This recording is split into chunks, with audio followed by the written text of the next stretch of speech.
What is up, guys? It's Elite FIFA HD here, and welcome to another episode of Two Nation Hybrid. And I would just like to say a massive thank you for the first episode, England versus Brazil. That the game's actually being played tonight. It's currently on 25 likes as I'm recording this, so it obviously shows that you support this series and you're currently enjoying it. But as you can see in the top left-hand corner, we have an Italy versus Holland Two Nation Hybrid. And getting on with the actual squad, guys, we do have, in goal, we have Stecklenburg.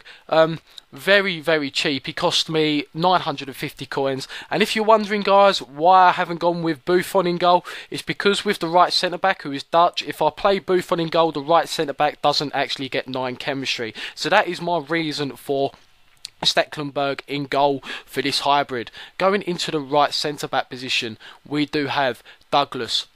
He's got 66 pace, so that's a downside for him, but he's a relatively big lad.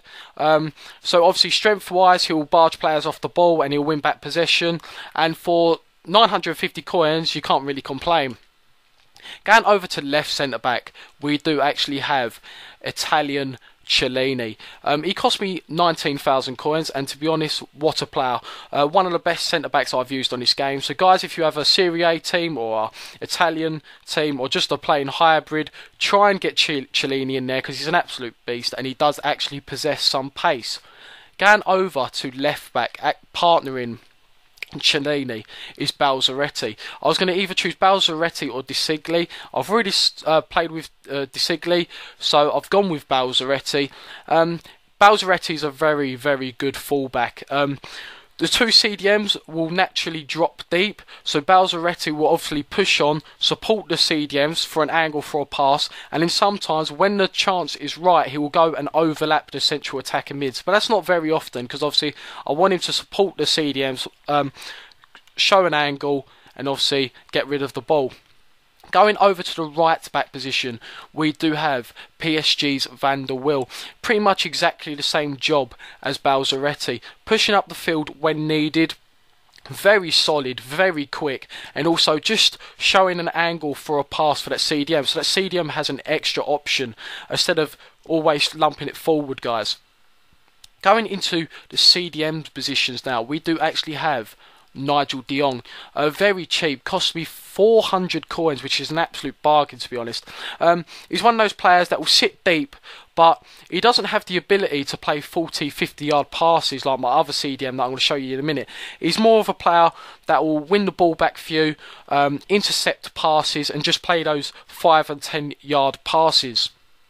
Going over to the other CDM, you probably might have guessed what player this was as soon as I mentioned 50 yard passes.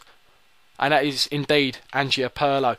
As I said, he does give a completely different option to Nigel de Jong. He's not as quick as Nigel de Jong, so he might not necessarily chase a player, win the ball back for your team, and off you go. He'll normally sit a little bit deeper than Nigel de Jong, and he'll play those 40-yard passes. You'll have the option of going long and chipping a through ball to my two strikers or even to my two cams when needed. Going over to central attacking midfield position now, guys. We have got the Italian and AC Milan version of Mario Balotelli. I've recently done a Serie A squad builder and built that team around striker version Mario Balotelli. He was an absolute beast in this team. He's not been as beastly in this team because he's playing in a less advanced role. Because he's playing in the cam position. It cost me 32,500 coins. So since that episode, he's come down about 40k, which is a bloody lot of coins. And he only scored 1 goal in 3 games. But it will give you that other option. Normally you'll have central attacking midfielders that are quite small, quite agile, very good to dribble with and very good to turn with.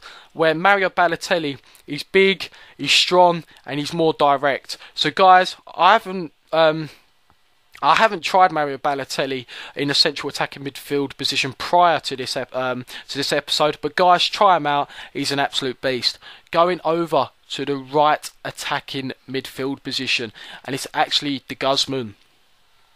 The main reason why De Guzman is in this team is because of chemistry reasons, and obviously Barclays Premier League Dutch. Well, you've probably sort of guessed who that striker is, and yes, it's no one else but Van the Man, Robin van Persie. I've always been a huge admirer of Robin van Persie on FIFA 13 Ultimate Team. I've made other teams around him, and he's just an absolute beast. He may not be the quickest, but if you have quick players around him, play the ball to his feet, and if you're relatively good at skills, you can make Van Persie work. Because I do like to use a shift and exit, which does fool your defender, and he actually does that quite nicely. So guys, he cost me 35,000 coins, absolute bargain, 4 goals in 3 games. You can't go wrong without Robin van Persie. So guys, get him. In the left striker position, we do have 85 Di Natale, 87 pace, 87 shooting. What an absolute animal. He cost me 43,250 coins, which I think is the most expensive. He's the most expensive player on the team. He scored 6 goals in 3 games, which is a 2 goals per game ratio, and he's just an absolute beast. He's very, very quick, and Di Natale and Robin van Persie had a great partnership in the games that they played. They're very good for 1-2s, and this team generally is very good for playing 1-2 passes. So if you're a huge fan and you play your game in a way that you will use quite a lot of 1-2 passes, I would recommend this team highly, guys. My previous episode cost me, the England versus Brazil team roughly cost me 600,000 coins. This team cost me just less, around about 145,000 coins, and it's an absolute beastly team, guys. So guys, if you've enjoyed this episode, please give the episode a like. If you get anywhere near 25 likes, again, that will be absolutely fantastic, guys. And if you haven't already, hit that subscribe button, because I am really enjoying making these videos for you guys, and I really do hope you enjoy the game clips that are coming up.